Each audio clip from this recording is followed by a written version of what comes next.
Star ए star B, ठीक है, और सी नाम का वेरिएबल। अब मैं कह रहा हूँ सबसे पहले ए और बी की वैल्यू स्कैन करें, तो मैंने एक मैसेज दिया एंटर 2 वैल्यूज। ओके, अब बात करते हैं, जब इस लाइन की बात करते हैं तो यहाँ पे आपके टोटल 3 मेमोरी एलोकेट हुए, इंट स्टार ए स्टार बी, ठीक है, मतलब 2 पॉइंटर वेरिएबल हो गए और एक सिंपल वेरिएबल सी, मतलब 3 मेमोरी बने होंगे, ठीक है। तो वही बात कर रहे हैं, मान लीजिए आपके मेमोरी बने, ठीक है, एक ए हो गया, एक बी हो गया, और ये आपका क्या हो गया, सी हो गया।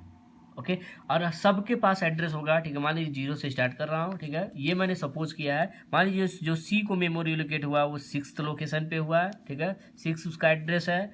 ए को जो मेमोरी एलोकेट हुआ है वो, ठीक है, वो 8 पे हुआ है, ठीक है, और जो बी को मेमोरी एलोकेट वो उसका लोकेशन क्या है, 10th है। मतलब सी का एड्रेस हो गया आपका 6, ए का एड्रेस है, ठीक है, आपका 8, एंड बी का एड्रेस है आपका 10। लेकिन ये मैंने सपोज किया है। ओके, जब ये खुद से कोई एड्रेस लेगा मुझे नहीं पता, ठीक है, तो मैंने सपोज कर लिया, ठीक है, ए बराबर 8 है। मान लीजिए ए को जो मेमोरी एलोकेट हुआ वो 8th लोकेशन पे हुआ, ठीक है, बी को जो मेमोरी एलोकेट हुआ वो 10th लोकेशन पर। अब बात करते हैं, क्या इसके अंदर कोई एड्रेस है। ओके, अभी मैंने असल बात इसके अंदर कोई एड्रेस स्टोर नहीं किया है, लेकिन याद रखिएगा, हमें ये बात आपको पता है कि आप जब कोई वेरिएबल लेते हैं तो आप वैल्यू दे चाहे न दे, उसके अंदर खुद से सिस्टम कोई गार्बेज वैल्यू रखता है। ओके, तो यहाँ पे भी कोई ना कोई एक गार्बेज एड्रेस होगा। ओके, सपोज वो गार्बेज एड्रेस है 1 एंड 3। सपोज वो गार्बेज एड्रेस क्या है, 1 एंड 3। हमने ये एड्रेस नहीं दिया, ये सिस्टम ने खुद से एक एड्रेस ले लिया। मान लीजिए ए के अंदर एड्रेस क्या है 1 और इसके अंदर क्या है 3। ओके, अगर मैं कहूँ, ठीक है, ए बराबर कितना है, अगर इस केस में मैं पूछूं ए बराबर कितना है, तो ए बराबर मतलब अंदर की वैल्यू, इसका मतलब 1। बी बराबर कितना है 3। लेकिन अगर मैं पूछूं स्टार ए और स्टार बी कितना है, मतलब स्टार 1 और स्टार 3। ओके, मतलब ये अब इस वैल्यू को नहीं बता रहा है, वो क्या कर रहा है कि 1 पे जाइएगा, ठीक है, और उस 1 पे जो वैल्यू है इस वैल्यू को बताइए। मतलब स्टार 1 का मतलब है ये वाली वैल्यू, और स्टार बी का मतलब हुआ 3 के पास की वैल्यू। ओके, मतलब इस वैल्यू को आप बता रहा है। ओके, अब इस प्रोग्राम पे वापस आते हैं, लिखा हूँ printf इंटू 2 वैल्यू, स्कैन है %d। ओके, अब यहाँ पे मैंने एंड क्यों नहीं लगाया, क्योंकि ये ऑलरेडी पॉइंटर है। अगर ये पॉइंटर है तो इसके पास खुद एड्रेस है, ठीक है, बताइए क्या एड्रेस है, ठीक है।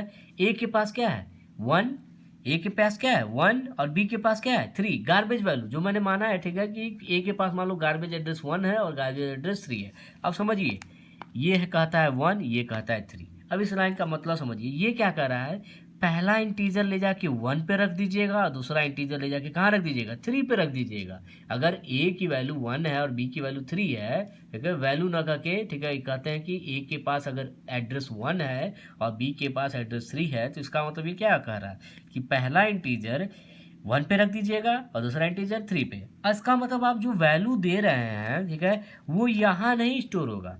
ओके, ये तो इसके पास तो ऑलरेडी गार्बेज एड्रेस है ही, तो ये क्या कर रहा है 1 पे ले जाऊंगा, ठीक है, 1 पे मान लीजिए आपने दिया 5 चला गया, और दूसरी वैल्यू दी 7, वो यहाँ चला गया। ओके, मतलब जो आपने वैल्यू स्कैन की वो ए के एड्रेस पे चला गया, ए का एड्रेस है 1, ठीक है, ए के पास जो एड्रेस है, ठीक है, 1, और दूसरा वैल्यू जो बी के पास वैल्यू है, ठीक है, बी के पास जो वैल्यू है 3, मतलब 3 एड्रेस पे चला गया, मतलब 5 7 यहाँ आ गया। ओके, अब अगली लाइन लिख रहा हूँ सी बराबर स्टार ए प्लस स्टार बी। अब स्टार ए क्यों लिखा हूँ, अगर मैं लिख देता हूँ सी बराबर ए प्लस बी, अगर मैंने ये लिखा होता सी बराबर ए प्लस बी, तो बताइए ए बराबर कितना, ए बराबर 1, बी बराबर 3, इसका मतलब ये 1 + 3 दोनों एड्रेस को जोड़ने का काम करता है।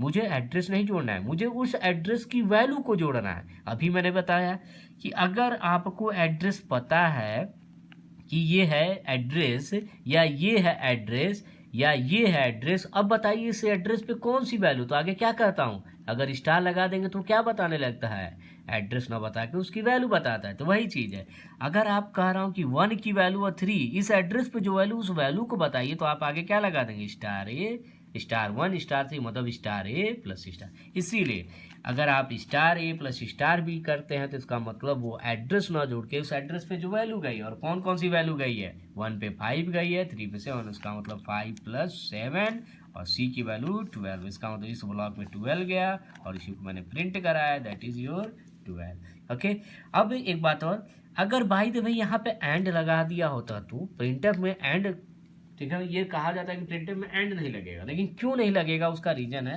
अगर आपने एंड लगा दिया तो ये सोचिए, अगर मैंने सी कहा तब तो ये अंदर की वैल्यू प्रिंट करेगा, सी की वैल्यू 2 है, लेकिन अगर एंड सी किसी ने कहा तब इसका मतलब वो अंदर की वैल्यू ना प्रिंट करके वो क्या कहेगा, सी का एड्रेस। इसका मतलब मान लीजिए अगर 6 है तो ये क्या प्रिंट करता है, 6। इसीलिए प्रिंटफ में आपको वैल्यू अगर प्रिंट करानी है तो कभी भी एंड नहीं लगेगा। ओके, ये चीज़ है आपका पॉइंटर। अब बात करते हैं, ठीक है, इसी सिलसिले में कि अगर पॉइंटर है और एरे आ जाए। ओके, अब एक बात कर रहा हूँ, ठीक है, मान लीजिए int pointer P. Okay, int pointer P. Okay, इसका मतलब कोई ना कोई ये मेमोरी है, ठीक है, मान लीजिए मेरी मेमोरी है। अब हुआ क्या होगा, ठीक है, पी नाम का एक ब्लॉक बना होगा इस मेमोरी में, ठीक है, मान लीजिए ब्लॉक है पी।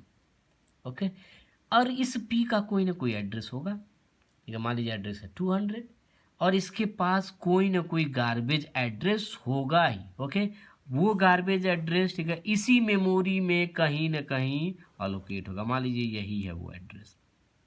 ओके, ये चीज़ है, मतलब p नाम का एक पॉइंटर वेरिएबल आपने जब लिया तो मेमोरी में एक ब्लॉक बना, उसका खुद का एड्रेस है, और अगर आपने इसके अंदर कोई एड्रेस स्टोर नहीं किया तो इसके पास कोई गार्बेज एड्रेस है, और वो गार्बेज एड्रेस किसी दूसरे मेमोरी में नहीं, उसी मेमोरी का कोई मेमोरी लोकेशन होगा। ओके, ये चीज़ है। अब बात कर रहे हैं, अगर ये p है, ठीक है, ओके, अगर मैं कह रहा हूँ कि ये अगर इंटीजर है तो इसका मतलब 2 बाइट लिया होगा, ठीक है, तो यहाँ पे ये 2 बाइट के इक्वल है। अगर 2 बाइट के इक्वल है तो इसके पास 2 एड्रेस होंगे, ठीक है, एक 200 और एक 201। ओके, क्योंकि एक ब्लॉक 1 बाइट का होता है, तो अगर आपने इंटीजर लिया है तो इसका मतलब 2 ब्लॉक बने होंगे, तो ये 2 ब्लॉक रिजर्व किया होगा। तो अगर मैं कह रहा हूँ p+1, p+1 मतलब अगला ब्लॉक, ठीक है, का एड्रेस क्या होगा, p+1 का मतलब समझिए, p है मतलब करेंट एड्रेस, ठीक है, और +1 करने पे बताइए अगला एड्रेस कितना आएगा। ओके, अगर अगला एड्रेस आपसे पूछा जा रहा है तो इसका मतलब इसके जस्ट बगल वाला ब्लॉक कौन सा है, तो याद रखिएगा ये p जो आपने लिया है, ठीक है, ये p नाम का ब्लॉक लिया है वो एक्चुअली 2 बाइट का है, जिसके पास 200 भी है और 201 भी है। तो अगला एड्रेस, ठीक है, इसके बाद का मतलब ये पूरा जब खत्म होगा उसके अगला, तो वो कहाँ पे है, 202 से है। ओके, इसीलिए p+1 करने पे वो 200+1, ठीक है, अगर p बराबर 200 है, ठीक है, तो 200+1, ठीक है, 201 नहीं होता है। ओके, ये एक क्यों 2 बाइट के बराबर होता है, क्योंकि एक इंटीजर अगर 2 बाइट ले रहा है तो इसका मतलब 200 और 201 ऑलरेडी वो ले चुका है, तो अगला एड्रेस कितना होगा, 202 होगा। इसीलिए ये आता है 200+2 मतलब 202।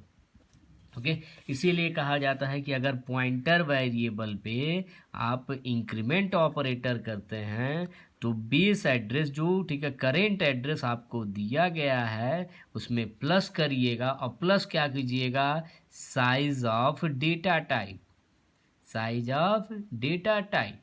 ओके, मतलब अगर इंटीजर है और 200 एड्रेस है तो इंटीजर का साइज कितना होता है, 2, ठीक है, तो 202 अगला एड्रेस आता है। तो इसका रीजन मैंने समझाया। ओके, क्या कि ये 2 बाइट ले चुका है। अगर यही फ्लोट होता, समझिए फ्लोट पॉइंटर p, इसका मतलब ये जो मेमोरी है मेरा, ओके, ये 1 बाइट का है, तो मैंने कहा फ्लोट है तो इसका मतलब फ्लोट एक ही बॉक्स, मान लीजिए एड्रेस है 200, 201, 202, 203, 204, 205, 206 एंड सो ऑन।